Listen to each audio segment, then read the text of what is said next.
Hey, I'm Andy from Grove Street. I'm Sandy from Grove Street. And you're watching Forever Loud.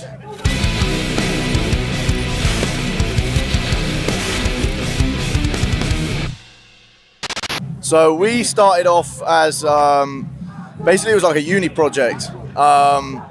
So me and Sully were living together at the time, and we were on the same uni course. And we had a band booked in to record. I think that the uni assignment was to like record 3 songs, and the band that we had dropped out the night before. So we were like, okay, let's just make a band like on the spot. We were playing GTA at the time. We were like, let's just do a hardcore band with GTA lyrics. So that's how we started out. And then years and years went by. Like we were obviously playing shows under the name Grove Street Families. And then what was it, about 2 years ago, maybe just after COVID, we dropped the Families and just became Grove Street. It's basically like a different band, you know.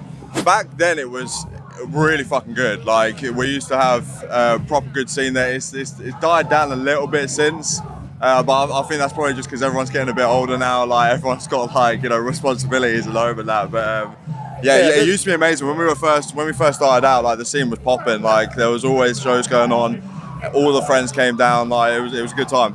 There's people down there at the moment putting shows on again, and it's getting better. Like the scene's building again, which is wicked.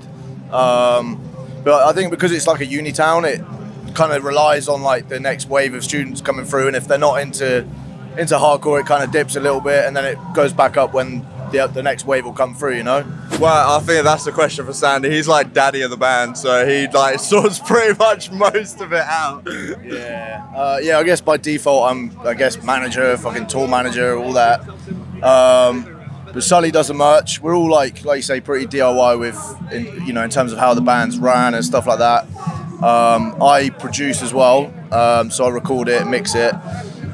Which I think's great because we just have total control over stuff, you know. It's not that we're against collabing with people, but I think it's just always been the way, isn't it? Pretty much, yeah. I mean, I think like the only thing that we probably like collectively come together with is the writing. I don't actually know if that's like a unconventional way of doing it now, like with other bands, but we tend to get in a room all together and like write everything as a band, apart from like doing it at home or whatever, you know.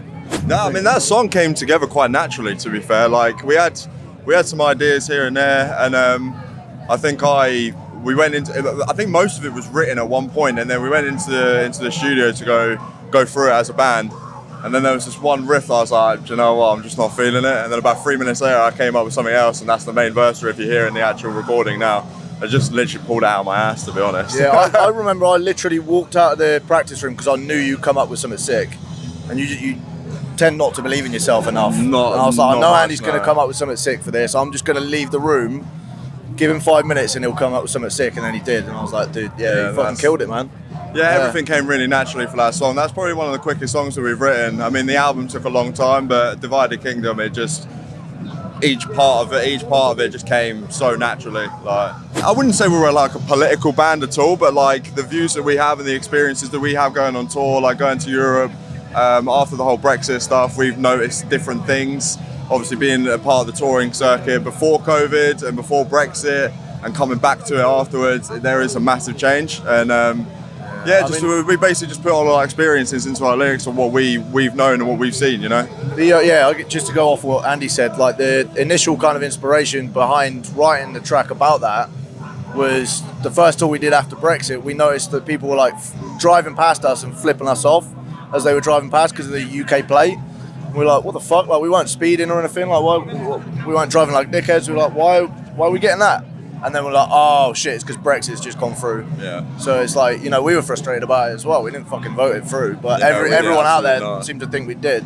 I do think it's important to, well, not even important, but like I think it's easier for us to write lyrics on stuff that we're frustrated by rather than singing about the fucking clouds or something. I don't know. Yeah. At the same time, though, you know, people take lyrics and like put it into their own views or see them in their own mentality, you know. So they could listen to the song and come up with something completely different to what we've written the topic about. So we've actually both worked it before, so we've been here before. First time playing it, honestly, that was probably one of the best shows the band's ever had in our career. Like we all came off that stage and we were like insane, absolutely insane. We love the festival. We've been here before. It's one of my favorite UK festivals. It's just chill. Everyone's really good here. Everyone like sorts you out and looks after you. It's always a nice vibe really as well, I easy. find. Always the best vibe here. Yeah, I think we have a good time. Like we love this festival. Party.